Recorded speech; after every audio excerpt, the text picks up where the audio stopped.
Yeah, well, I guess we do know a few of the players. That's certainly, I think, one of the great things about the IPL, that over the years we've played at a lot of the grounds that we're about to play at. All of our players have played with and against a lot of the Indian players. Vice versa, they've played with a lot of us. We know a lot of strengths and weaknesses, know a lot about personalities. So there's absolutely some advantages for both teams, I think. But also, as I said, some areas to try and exploit. Steve, how do you respond? Do you think you spend more time, much more than George, but you know a lot more than Dhoni, you see, and also the other players? Yeah, it's all very well knowing knowing the players, but also knowing how to combat those players. Having just been involved with the Champions League, to see the likes of Suresh Raina and the way he's playing, the likes of Dhoni, the way he's playing, and even to a degree Ashwin, you still got to be able to combat that when you with the personnel you have. So we've got plenty of homework to do. The advantage, as George rightfully said, is that we get a chance to see them regularly now. So we've got more chance of actually combating that. Also, 5 Australian players in the final of the Champions.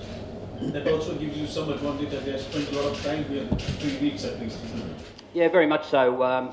Coming into a tournament like this, you need performance based. A lot of the Indians, in fact, all of the Indians would have played in that previous tournament, so they've certainly got the advantage of everyone playing.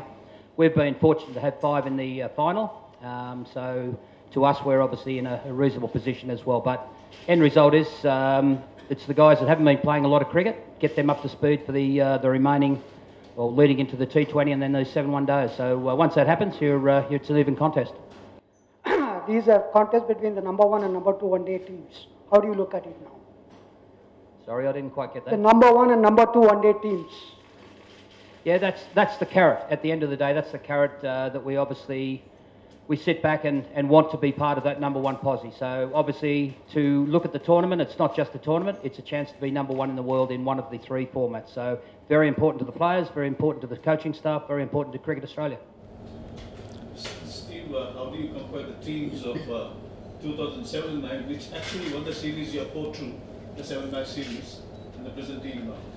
Yeah, I find it very hard to compare because conditions change. A lot of things are variable. The game has changed. You know, I mean, we've got guys playing T20 on a regular basis now. Back in 2007, it wasn't as prevalent, certainly in Australia. So we've got guys who can actually turn games with 5 overs to go in a 50-over match now. So it's the whole contest is a little bit different now. T20, obviously, you know, back then it was very little played. So very hard to compare the players back then to the players of the modern day. Just adding on to this question, the previous 2 one-day series which Australia played here, there were a lot of seniors kind of a guiding hand, but this is a side with a young captain. So how do you think, what is the kind of challenge that he has to lead a relatively inexperienced side as compared to previous Australia? I think he asked you. Just looking at you too. Yeah.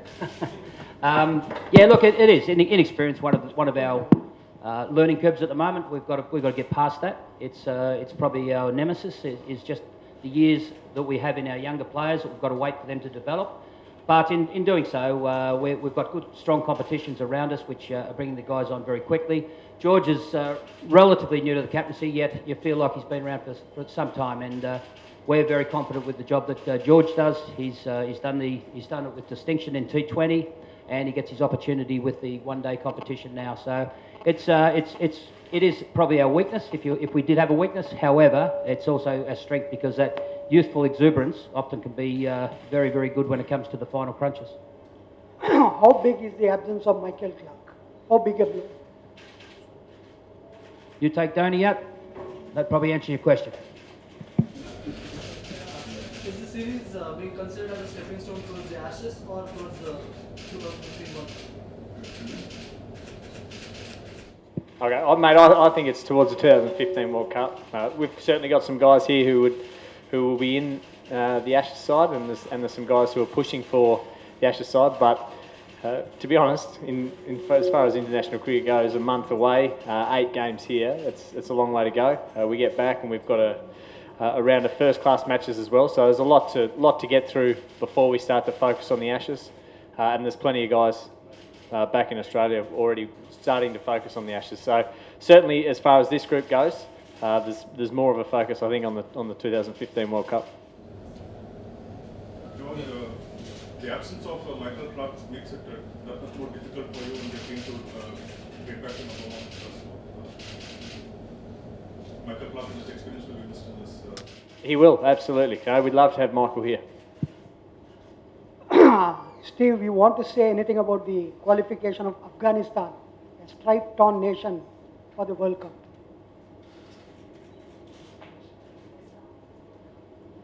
I'm very happy to, because it's great to see young nations getting the opportunity. And we actually played them in Dubai last year, and they were very competitive, and they just need a bit of fine-tuning. That obviously has come. Their reward is now that they are involved, and I think that's absolutely marvellous for cricket, because at the end of the day, the more sides we're getting that become competitive, the better the competition becomes. So it's great for world cricket. One more. George or Steve, you can answer this question. Someone like Ian Chappell says this total ill-timed before the Ashes series. Does these comments from former captains, someone like Ian Chappell, affect the players before the start of a series? No, I don't think so. I don't think his comments have any bearing on the team. I don't think he's been involved with the Australian cricket team for a very, very long time, so I'm not sure his comments have any particular relevance to this group at all. This Australian team doesn't talk as much as the previous sides do. They always used to make predictions how they're going to develop India. 4-2, 5-1, Magrath and Vaughan used to do that. You guys come across as well behaved and let your game to the talking. I mean, is that a cultural change that you see in the Australian? We're very polite. No, they did, and that was really interesting, wasn't it? And I still think around the world you do see certain individuals make those predictions, and whether that's, I certainly think for Glenn and Shane, that was a way to challenge themselves. That was the way that they got themselves fired up for the series. I think this group doesn't need to do that. You know, we've got enough challenges, and certainly we probably don't have the superstars of Glenn McGrath and Shane Warne. We don't rely heavily on any one or two players. If we're going to play good one-day cricket, if we're going to win this series, we're going to need all 13 or 14 of us playing really well. And that's probably one of the major differences, even back to that series that we won previously. It's going to be a really well-rounded effort if we are going to win. George, as you know, just following up on that question, are we going to see a lot of talking happening only with the bat and ball, which is unlike the India-Australia series that we've seen so far? I'm not sure. I don't know. Depends how it all plays out. But once again, back to the IPL and the champ. I think now that players know each other so well, there's some really close friends that are actually playing against each other now. Whereas in the past, I think no one really knew each other, so there were some buttons there to be pushed.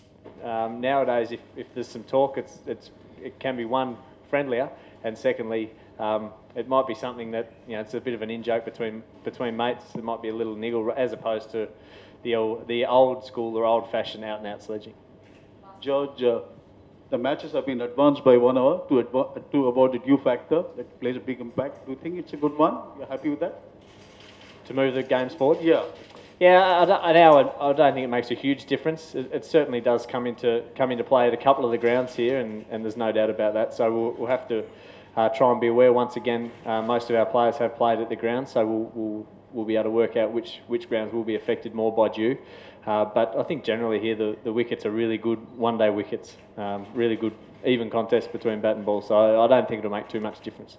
How big a confidence booster was the victory in one days against England after the loss in the Ashes? Sorry. It was great, because I think we were really disappointed with how we played in the Champions Trophy. India played so well there, but we felt the rain had robbed us of a legitimate chance to have a crack at that tournament. We played some really good one-day cricket to finish off the summer in Australia against the West Indies. So we were feeling pretty confident, and it was nice to come across to England on the back of the disappointing Ashes, to see the guys who'd been involved in that series bounce back and perform really strongly. That was another great sign, and another opportunity here to continue to build in what can be challenging condition for us. Last question. You are not getting to play a warm-up game. Would you be treating the T20 in Rajkot as a warm-up? No, we don't get a chance to. I mean, 2020 now, I think all the series tend to be 1 or 2 games. It's you got to get in there and hit the ground running. So most of the guys have been playing a little bit of cricket, whether it's been here or at home. The season's just started at home. Guys have just come off the English Tour, Champions League. So I think as far as match readiness goes, we should be good.